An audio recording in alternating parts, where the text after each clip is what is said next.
Good morning, everybody, and welcome to the latest edition of CNF Talks. It's my pleasure to have with me today Amanda Finch, who's the CEO of the Chartered Institute of Information Security.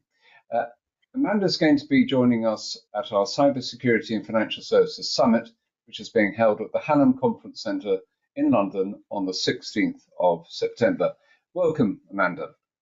Thank you. Good to have you with us. Let's turn to our first question. The recent CrowdStrike outrage caused huge disruption worldwide.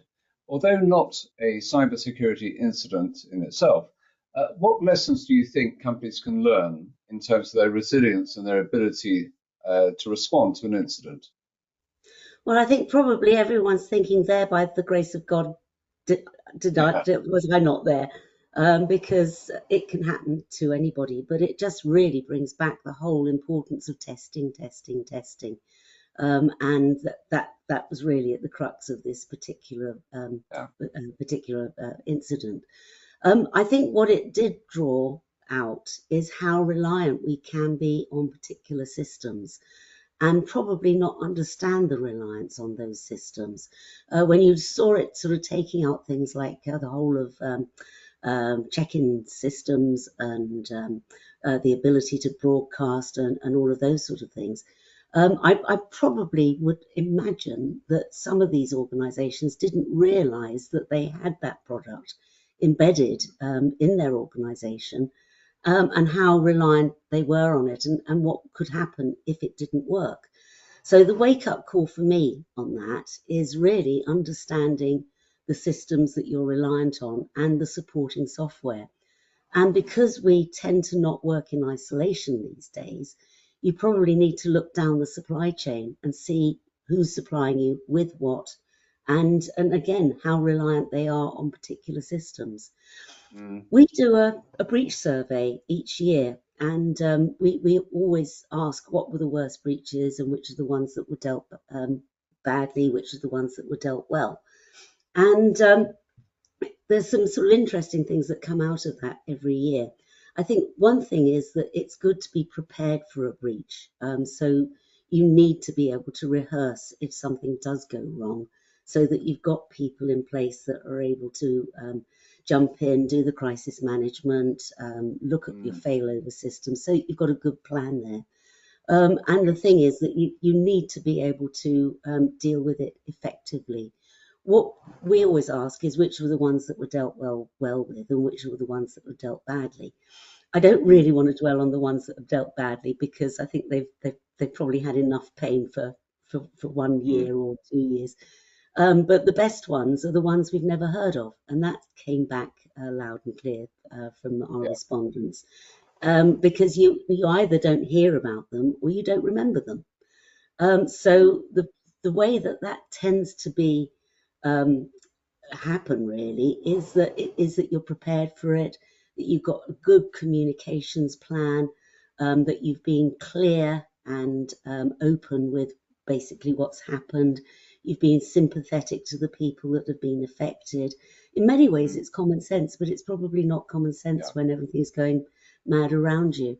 So it's those sort of things really, of being well prepared and trying not to fudge it. The ones that have tried to fudge it and gloss over it are the people that have generally ended up being remembered for time immemorial.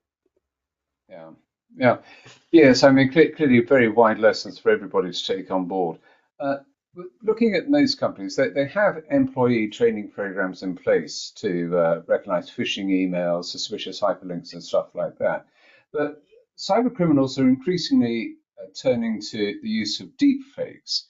How Yeah. do you think companies, particularly those in financial services, should respond to this threat? It's the age-old problem of user awareness, and it's a very trite saying that the criminals only need to get it right once, and we have to get it right 10-10. But it's just keeping that awareness there. And I think really what you can do is, if you can take as much away from the end user to worry about as possible, then that's great. So if we can filter out as much as possible, then fantastic. But at the end of the day, AI is going to get more and more sophisticated. The attacks are going to get more targeted. so that they look more plausible. They're going to probably appeal to people's interests, whether those are professional interests or private interests. And you've just got to teach people to be more vigilant. And it's keeping that conversation going, really. A friend of mine works for one of the Magic Circle law firms, Yeah. and he always says that if you want to tell a lawyer something, you've got to do it in less than 6 minutes, because that's their billable time. And if you're looking at the finance sector, again, you've got to sort of like hit people with the language that they appreciate and recognise. You've got to get them at the right time, so don't get them right in the middle of an M&A or something like that. You know, you've Yeah. got to try and pick your time, be concise with your message, make it relevant, and really make it resonate with them. And there's no magic bullets here. It's all the old stuff. Make it relevant to them. If it's something that they can take home and use in their home life as well, with their kids, that resonates as well. It's just being innovative with the messages and keeping them interesting, and I think short. Yeah. Yeah, clearly these threats are evolving. But AI is a double-edged sword, isn't it? On the one hand, it's increasing the sophistication of the sorts of threats that people face. But on the other hand, I suppose it can also be used to combat cyber criminals. What do you think the latest developments are there in the use of AI to protect companies? Well, I mean, I think the only people that are really, really benefiting are the criminals, because I can't see any Oh, really? downside for them. That it's Yeah, yeah. magnificent tool for them. There are going to be winners and losers, obviously, within the wider world.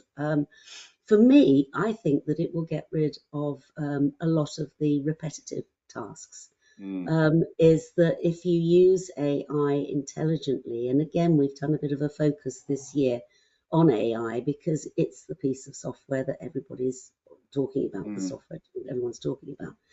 There are no magic bullets at the moment, but there are things that you can use to filter out some of the more boring jobs if you're in a SOC, so that you can sort of be looking at maybe what is the more interesting information and the more pertinent, rather than having to go through loads and loads of logs. There's the machine learning aspect of that as mm, well.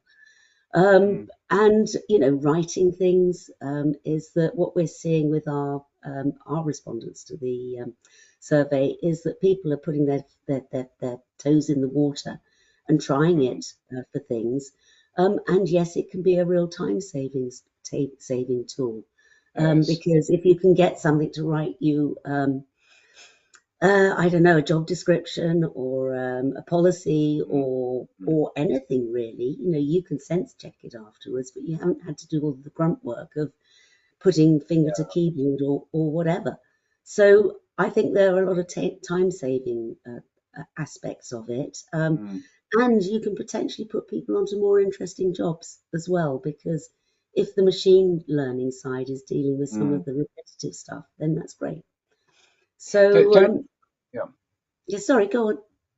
No, I was just going to say, don't you think that AI though can increase cyber defenses? It might be able to spot deep fakes Oh, yeah. more readily than say the human eye looking at a video from a purported video from the CEO, say suggesting investments of various kinds, which is obviously part of a scam. Don't you think Mm. that AI defenses can do that?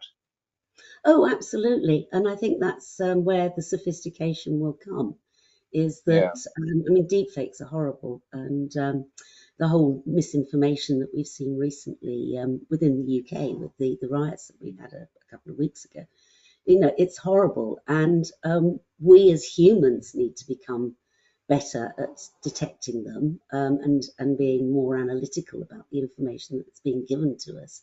But in the Mm, same way, machine learning can look at these things and probably notice things that the human eye may not actually notice, that yeah. something isn't quite sitting right, and something's been sort of the equivalent of photoshopped there, Mm, so that it doesn't look right. And an alert.